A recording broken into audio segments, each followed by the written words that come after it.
Counting to 3, more like counting to 3 repeatedly, being stern when making a point, or a pow pow are just some of the lax form of punishment parents are using on their kids today. Back in the day, parents weren't afraid of spanking, smacking, or swatting their kids without the fear of CPS getting involved. Children today have been raised on such lax punishment that it seems as though the attitude and behaviors are going more and more out of control. Some people prefer a more old school approach than others, and others think that the punishments are too hard. Today I shall talk to you about child discipline in homes and why it should be up to the parent on how they want to punish a child, as well as how the lack of discipline is causing a lack of respect or responsibility. And we begin with the common form of discipline and why parents don't use it. When it comes to punishing a child, spanking is the most common practice. Spanking is defined as an act of slapping on the butt as a form of corporal punishment, and generally consists of striking the butt, and the recipient is usually a child or teenager. Some parents are in agreement when it comes to spanking children. In a study done, whether or not spanking was good, 7 out of 10 parents fully agree with it, 2 out of 10 were on the fence, and 1 was totally against spanking. Child discipline has become feared to use by parents because of CPS. CPS generally stands for Child Protective Services. They are meant to interfere where child abuse and neglect is near. Nowadays, parents can't properly discipline their child without their kids or schools threatening to call CPS. Law enforcement officers tend to view child abuse and neglect not as a social problem, but rather in a criminal contempt of law. And in most states, all forms of reportable child abuse or neglect are crimes. There have been some instances where CPS have overstepped their boundaries when it comes to the way parents discipline their children. For example, one woman in Ohio was already being observed because of an accidental burning. Her 3-year-old then decided one day to take off from the parents in the middle of Kings Island Amusement Park. The mother spanked her child, and CPS threatened to filed a suit to have the child taken away.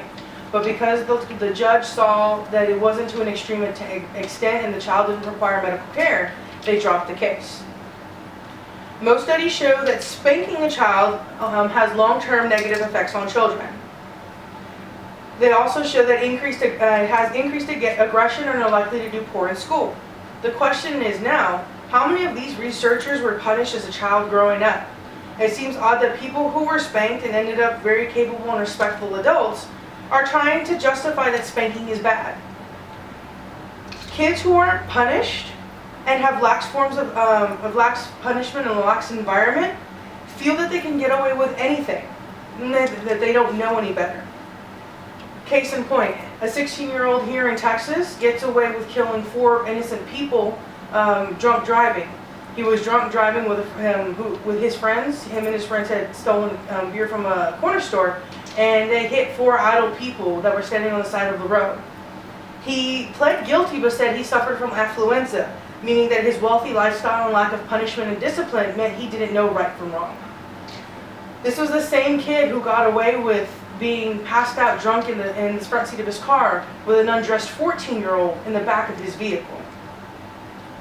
Whether wealthy or not, the lack of discipline and punishment results in this kid walking away with no jail time and only having 10 years probation.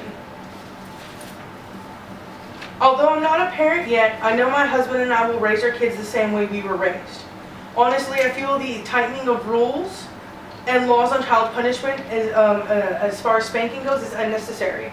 We as parents and future parents are allowing CPS and the government to intervene and control how our children are raised.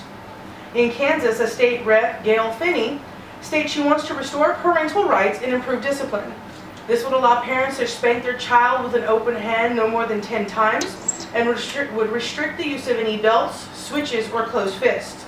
Although I don't agree with her proposal for teachers and caregivers to be able to spank the child enough to leave bruises, I prefer the punishment be left alone to the parents.